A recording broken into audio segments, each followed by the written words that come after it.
doing a front loop crochet, front loop only, you're gonna see this this V here that you get on top. This is the front loop, and then this is the back loop.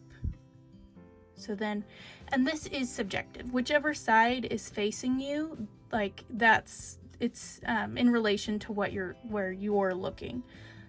So most people, actually it's probably 50-50 with amigurumi if you like to crochet with the right side out or with the wrong side out. I prefer the way with the right side out. I think it looks better. It's also easier for me to find the stitches. So with the right side facing you, that's the front loop, and this is the back loop. And if you were, let's say, crocheting with this wrong side facing you, then it would be the opposite. It would be, let's see, how would I explain this? So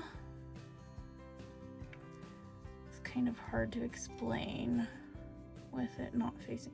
So, okay, let's see, I'm just gonna turn it. So if it's facing you this way, then, let's see, I'm gonna go do a couple regular.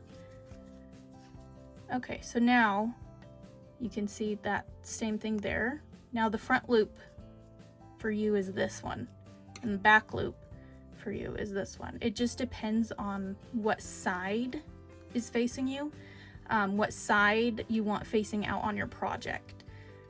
So if you want the right side out facing, if you want the right side facing you, the right side facing outwards, then this is the front loop. It's the loop that is closest to the front. And the back loop is this one, the one that's further from you towards the back.